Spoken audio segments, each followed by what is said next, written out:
विषय मराठी कुमार भारती. कृतीपत्रिकेची ओळख. मार्गदर्शिका सौ राजश्री उमेश जळियार, पार्ले टिळक विद्यालय, मराठी माध्यम, माध्यमिक विभाग. विद्यार्थी मित्रांनो, या कृतीपत्रिकेची ओळख करून देत असताना मी तुम्हाला एक मूलमंत्र देणार आहे आणि तो म्हणजे कृतीपत्रिकेशी मैत्री हीच यशाची गुरुकिल्ली. खरंच विद्यार्थी मित्रांनो, या कृतीपत्रिकेशी तुम्ही मैत्री केलीत ना, तर जास्तीत जास्त गुण तुम्ही मिळवू शकता. आणि आज या व्हिडिओच्या माध्यमातून तुम्हाला मी जे मार्गदर्शन करणार आहे, मला नक्कीच खात्री आहे की त्यातून तुमची या कृतीपत्रिकेशी मैत्री होईल. बोर्डाची ही मराठीची परीक्षा लेखी आणि अंतर्गत मूल्यमापन या स्वरूपात होते. लेखी परीक्षेसाठी 80 गुण असतात व अंतर्गत मूल्यमापनासाठी 20 गुण असतात, असे एकूण 100 गुण. प्रथम आपण अंतर्गत मूल्यमापनाचे स्वरूप समजून घेऊया. अंतर्गत मूल्यमापन हे शालेय पातळीवर घेतले जाते. यात तोंडी परीक्षा आणि स्वाध्याय असे दोन स्वरूप असतात. तोंडी परीक्षेमध्ये श्रवण कौशल्य 5 गुण, भाषण कौशल्य 5 गुण आणि 5-5 गुणांचे 2 स्वाध्याय असतात. असे एकूण 20 गुणांचे अंतर्गत मूल्यमापन घेतले जाते. अंतर्गत मूल्यमापनातील तोंडी परीक्षेमध्ये 5 गुणांचे जे श्रवण कौशल्य घेतलं जातं, त्यात परिच्छेद ऐकून त्यावर आधारित प्रश्नांची उत्तरे लिहायला दिली जातात. कोणतेही 5 प्रश्न विचारले जाऊ शकतात. 5 वाक्य किंवा 10 शब्द ऐकून लिहावे लागतात. कविता ऐकून त्यावर आधारित प्रश्न विचारले जाऊ शकतात. एखादी ऑडिओ क्लिप ऐकून त्यावर आधारित 5 प्रश्न विचारले जाऊ शकतात. अशा प्रकारे श्रवण कौशल्याची 5 गुणांची परीक्षा होते. तर भाषण कौशल्यामध्ये वाचलेल्या एखाद्या पुस्तकाविषयी सोमत व्यक्त करायला सांगितले जाते. दिलेल्या एखाद्या विषयावर विचार मांडायला दिले जातात आणि पाठ्यपुस्तकातील एखाद्या पाठावर किंवा कवितेवर 8 ते 10 वाक्यांमध्ये आपले विचार मांडायचे असतात. अशा प्रकारे ही 5 आणि 5 अशी 10 गुणांची तोंडी परीक्षा घेतली जाते. आता आपण कृतीपत्रिकेची धावती ओळख करून घेऊया, म्हणजेच लेखी प्रश्नपत्रिकेची धावती ओळख. विद्यार्थी मित्रांनो, या प्रश्नपत्रिकेला प्रश्नपत्रिका न म्हणता कृतीपत्रिकाच म्हणायची, कारण ही पूर्ण कृतीपत्रिका कृतीयुक्तच असते. ती 5 विभागात विभागलेली आहे. घटकनिहाय याची गुणविभागणी बघून घ्या. विभाग 1 गद्य 18 गुण, विभाग 2 पद्य 16 गुण, विभाग 3 स्थूल वाचन 6 गुण, विभाग 4 भाषाभ्यास 16 गुण, विभाग 5 उपयोजित लेखन 24 गुण, एकूण 80 गुण. आता आपण प्रत्येक विभागवार कृतीपत्रिकेचे स्वरूप समजून घेऊया. विभाग 1 गद्य म्हणजेच प्रश्न पहिला. यामध्ये अ आणि आ मध्ये पठित उतारा दिला जातो. हा पठित उतारा म्हणजे पाठ्यपुस्तकातील तुम्ही अभ्यासलेल्या पाठातील उतारा असतो आणि ई मध्ये अपठित उतारा विचारला जातो. अपठित म्हणजे पुस्तकाबाहेरील. यामध्ये पठित उतारा 7 गुणांसाठी आहे, तर अपठित उतारा 4 गुणांसाठी, म्हणजेच 7 + 7 + 4 अशी 18 गुणांची ही कृती असते.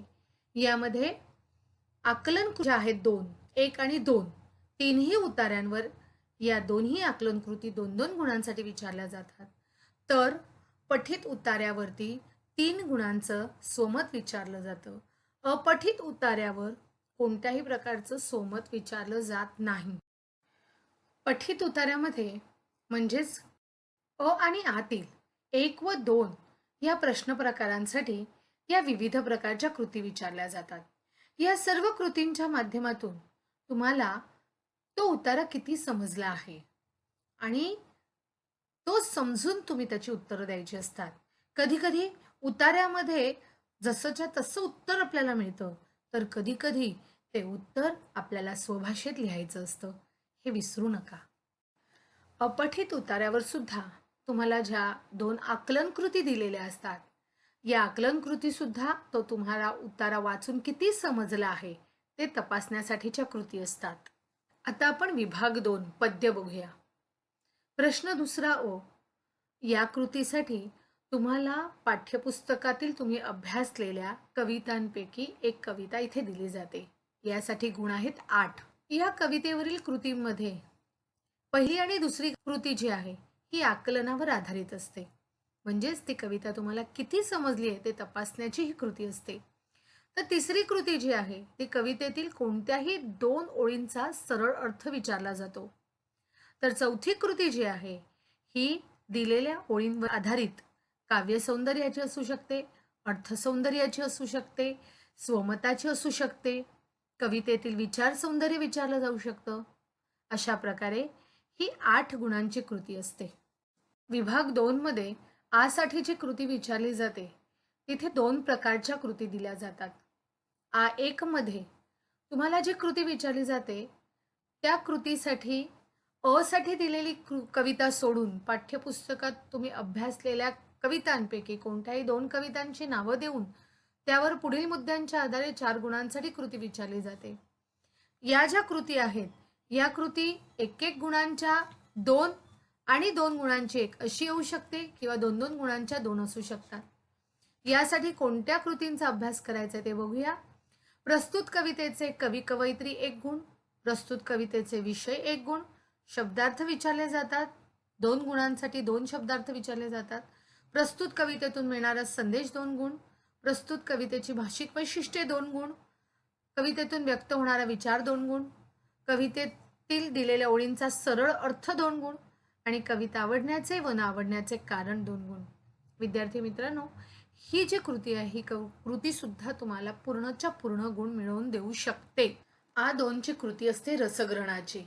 यात प्रश्न दुसरा अ मध्ये आणि आ1 मध्ये विचारलेल्या कविता सोडून अन्य राहिलेल्या कोणत्याही कवितेतील 2 किंवा 4 काव्यपंक्ती दिलेल्या असतात आणि त्या काव्यपंक्तींचे पुढील 3 मुद्द्यांच्या आधारे रसग्रहण करायचे असते. पहिला मुद्दा आशय सौंदर्य. यात कवितेचे नाव, कवितेचा विषय, मध्यवर्ती कल्पना, संदेश, उपदेश, मूल्य, कवितेतून मिळणारा एकत्रित अनुभव आदी मुद्द्यांना धरून माहिती लिहायची असते. दुसरा मुद्दा असतो काव्य सौंदर्याचा. यात दिलेल्या काव्यपंक्तीतील अलंकार, रस, विविध कल्पना, प्रतिमा, विविध भावना याविषयी लिहायचं असतं आणि ही माहिती दिलेल्या काव्यपंक्तींना अनुसरूनच लिहायची असते, पूर्ण कवितेला नाही. तर तिसरा मुद्दा असतो भाषिक वैशिष्ट्यांचा. हे लिहित असताना कवीची भाषा शैली ग्रामीण आहे, बोलीभाषा आहे, संवादात्मक आहे की निवेदनात्मक आहे, चित्रदर्शी आहे ते लिहायचं असतं. कवितेला आंतरिक लय आहे, नादमाधुर्य, अलंकार आदी मुद्दे इथे अपेक्षित असतात. विभाग 3 स्थूलवाचन. आपल्या पुस्तकात एकूण 4 स्थूलवाचनाचे पाठ आहेत, परंतु यावर्षी कोरोना काळात त्यापैकी 3च पाठ आहेत. त्या प्रत्येक पाठावर 1 कृती अशा 3 कृती दिलेल्या असणार आहेत आणि त्यातील आपल्याला फक्त 2 कृती सोडवायच्या आहेत.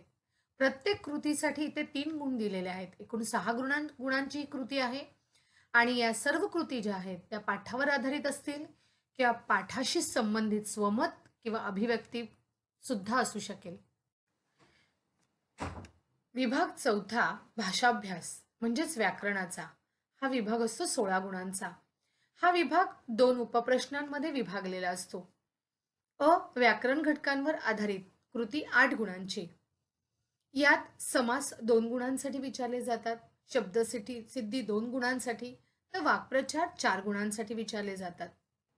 भाषिक घटकांवर आधारित कृती 8 गुणांची. यात शब्द संपत्तीवर 4 गुणांचे प्रश्न विचारले जातात.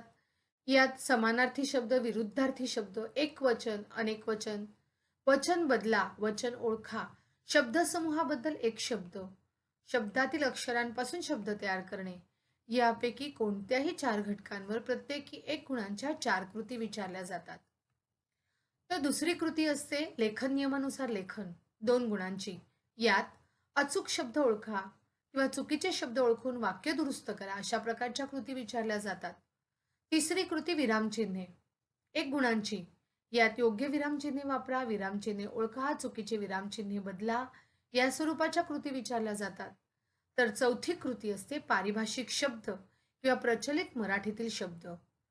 आपण पाठ्यपुस्तकातील गद्य आणि पद्य या दोन्ही पैकी कोणत्याही घटकांवर ही कृती विचारली जाऊ शकते किंवा पाठ्यपुस्तकात शेवटी दिलेल्या पारिभाषिक शब्दांवर सुद्धा ही कृती विचारली जाऊ शकते. विद्यार्थी मित्रांनो, कृतीपत्रिकेतील सर्वात शेवटचा आणि महत्त्वाचा विभाग म्हणजे उपयोजित लेखन. या विभागाला आहेत एकूण 24 गुण. अतिशय महत्त्वाचा असा हा विभाग, कारण तुमच्या भाषेचा कस इथे लागणार आहे. हा विभाग 3 उपप्रश्नांमध्ये विभागलेला आहे. यातील विभाग अ ला 6 गुण आहेत आणि यात पत्रलेखन आणि सारांश लेखन यापैकी कोणतीही एक कृती सोडवायची असते. पत्रलेखनात औपचारिक पत्र किंवा अनौपचारिक पत्रही दिलं जाऊ शकतं. औपचारिक पत्रामध्ये मागणी पत्र व तक्रार पत्र, तर अनौपचारिक पत्रामध्ये अभिनंदनपर पत्र विचारले जाते. यात दिलेल्या कृतीतील कोणत्याही एका विषयावर पत्र लिहिणं अपेक्षित असतं.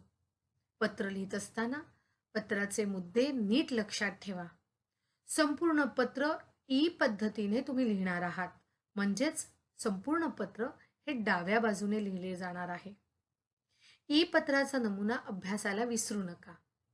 तर सारांश लेखन करत असताना आपल्याला प्रश्न पहिला ईचा अपठित उतारा जो दिलेला आहे, त्या अपठित उतार्याचे इथे 1/3 सारांश करायचे आहे. शीर्षक आवश्यक. विभाग आ आहे 10 गुणांचा. यात जाहिरात लेखन, बातमी लेखन आणि कथालेखन यापैकी कोणत्याही 5-5 गुणांच्या 2 कृती दिल्या जातील आणि त्या दोन्ही करणं आवश्यक आहे. जाहिरात लेखन करत असताना आकर्षक मांडणी आवश्यक आहे. त्याचबरोबर शीर्षक, उपशीर्षक, आकर्षक अशी काही शब्दरचना, यमक प्रधान शब्दरचना, पत्ता, वेळ, ईमेल या सगळ्या गोष्टी त्यात येणं अपेक्षित आहे. तर बातमी लेखन करत असताना शीर्षक, उपशीर्षक, दिनांक, स्रोत, बातमीचा स्रोत कोणता आहे म्हणजे आमच्या वार्ताहरांकडून वगैरे. त्याचबरोबर किमान 2 परिच्छेदांमध्ये बातमी लेखन अपेक्षित आहे. पहिल्या परिच्छेदामध्ये शीर्षकाला अनुसरून तिथे कार्यक्रमाचे स्वरूप सांगितले जाते, तर दुसऱ्या परिच्छेदामध्ये कार्यक्रमाचे वेगळेपण, वैशिष्ट्य विस्तारित स्वरूपात सांगणं अपेक्षित आहे. शक्यतो या सगळ्या ज्या कृती आहेत त्या एकाच पानावर राहतील एवढ्याच सोडवाव्यात, फार मोठ्या लिहू नये. बातमीमध्ये पाल्हाळ नसावा. बातमी ही ठळक, ठोस आणि मुद्देसूद असावी, हे लक्षात ठेवा. कथालेखन करत असताना दिलेल्या मुद्द्यांवर आधारित नाविन्यपूर्ण कथा असेल तर अतिउत्तम. कथा ही भूतकाळात लिहावी. कथेला शीर्षक आवश्यक व तात्पर्य ही आवश्यक आहे, हे विसरू नका. विभाग ई मध्ये 8 गुणांसाठी आपल्याला प्रसंगलेखन, आत्मकथन किंवा वैचारिक लेखन यापैकी कोणत्याही एका विषयावर लिहायचे असते. प्रसंगलेखन करत असताना प्रसंगलेखनातील भाषा ही चित्रदर्शी असली पाहिजे. आत्मलेखन करत असताना प्रथम पुरुषी एकवचनी भाषा असायला हवी. त्याचबरोबर आत्मकथन करणारं घटकच आपलं मनोगत व्यक्त करणार आहे, त्यात आपण कुठेही डोकावणार नाही याची काळजी घ्यायची.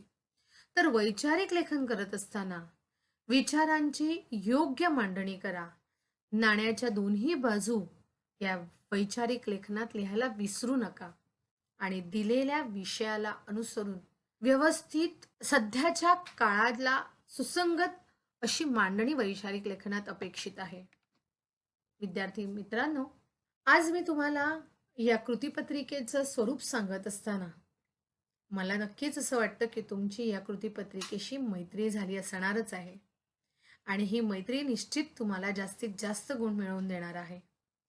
तुम्हाला आता येणाऱ्या बोर्डाच्या परीक्षेसाठी खूप खूप शुभेच्छा माझ्याकडून.